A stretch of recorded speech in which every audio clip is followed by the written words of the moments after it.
Hey everyone, it's Brandy and welcome back to my channel, Brandy Janae's Bookshelf. Today I'm going to be doing a first impressions for Happy Sugar Life by Tomiyaki Kagisora, and I will be talking about both volumes 1 and 2.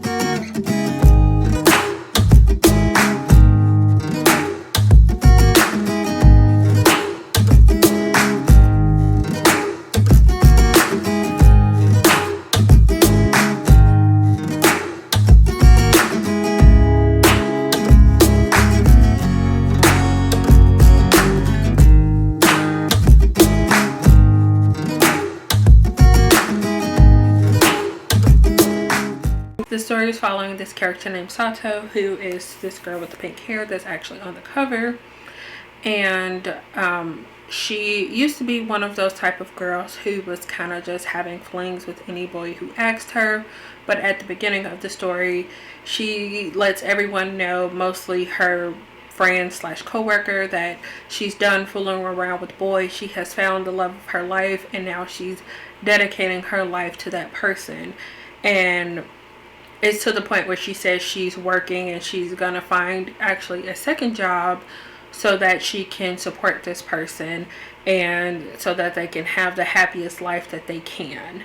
And as we start to learn more about this character and learn more about the love of her life, we start to find out that there's actually a little bit more going on to the story than we initially thought there was. So I'm pretty sure that this series is categorized as horror. And just to give an idea of the story and what to expect going into it, this does have trigger warnings and this could also be possible spoilers, but I do want to give you guys a heads up just in case there are things that are like crossing the line for you that you are not willing to read. I definitely suggest you be aware of those things before trying this out. But there are trigger warnings for sexual assault of minors, possible kidnapping, murder, dismemberment, hostage situations, and like Stockholm syndrome possibly. Honestly, I don't know all of them. That's just what I got from these first 2 volumes. So if any of those things cross the line for you, you might want to rethink, but I will try to go a bit more into detail so you can understand where I'm coming from. And because of that, this first impressions might go into a bit of spoilers, but I will let you guys know for sure once I get to that point. As far as non-spoiler thoughts, which is going to be very brief because I feel like there's a lot that I really can't talk about unless I am providing spoilers. I gave both of these 4 stars, but honestly I felt weird giving them 4 stars. This is one of those books slash series that I feel like is so dark that is really uncomfortable. But if you have seen me talking about this, I mentioned a couple times that I feel like that's the point of the storyline. So in that case, like, is it doing its job? Like, is it a good story because it's making the point that it's trying to make? Like, that's how I'm thinking about it, at least as far as these. So that's why I just decided to give both of them 4 stars, because I felt like it's doing what it set out to do. Kind of getting into spoilers now. We see the main character Sato in different situations. Let me start off by saying we see her when she's out at work with her friend at the job that she has been at for years, I think, at this point. And then in a change of pace, we see her at this new job, the second job that she gets. A boy there confesses to her, and pretty much all of her co-workers are like, oh, you're so lucky, blah blah blah blah blah, you just started here and this guy has already confessed it to you, we wish we were like you. But then it turns out that the owner of the place gets really upset with that and she sexually assaults the boy.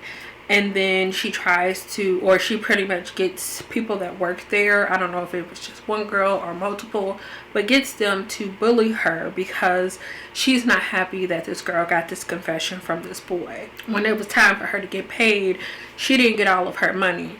And she was just like, I don't care that you make me clean the bathroom or you do all these things. I just care about the money that I deserve. And she recorded her confessing to assaulting this boy who was her co-worker, and she pretty much threatened to put it out there in public if she didn't receive all of her money. She's just like, oh, that's all I care about.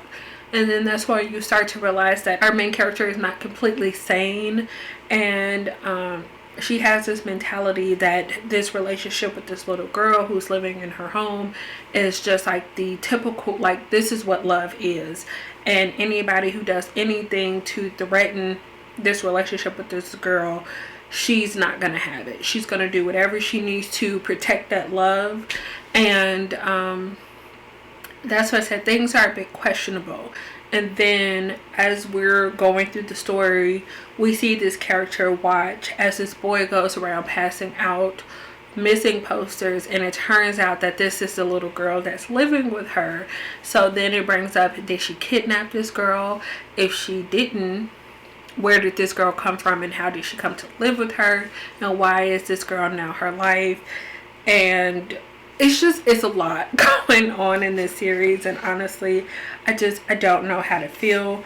The little girl who is actually, this is her, the little girl that is living with her, she has lost her memory of what's happening, and it looks like that she also dealt with some type of abuse, which is why she's having so much memory loss. And she doesn't know that this girl that she's living with is murdering people. I think at least she, at this point in the series, she has already killed like 2 people. Maybe just 1, but I think it's 2. And yeah. So I don't know. I feel like I'm doing a terrible job of talking about this. But if you're looking for something that is like a psychological type of story, and you're interested in explore, like, I don't want to say interested, but you want to explore these type of themes, it's weird. Honestly, if I knew all of what was going on before I had picked these up, I most likely wouldn't have picked them up. But now that I have, and that I have read both of these, I feel like I need to know the direction that the story takes and how it ends. So I will be continuing on with these. As far as recommending this to people, I wouldn't suggest everyone pick this up. No. Pick this up at your own peril. It's definitely not something for everyone. Whenever I finish, I'll let you guys know how I feel about the series. But yeah, I think that's all I have to say about this one for now. So let me know if you've read this. Let me know what you thought about it, because I'm curious. Like, if you haven't read this, let me know if it would be something you would pick up, and if so, if you would be willing to read the rest of it with me, because I feel like I need someone to talk about this with. Hopefully you guys enjoyed this, even though I feel like my thoughts were all over the place and I didn't do the greatest job trying to talk about this. Thank you so much for watching, and I'll see you guys again in the next one. Bye.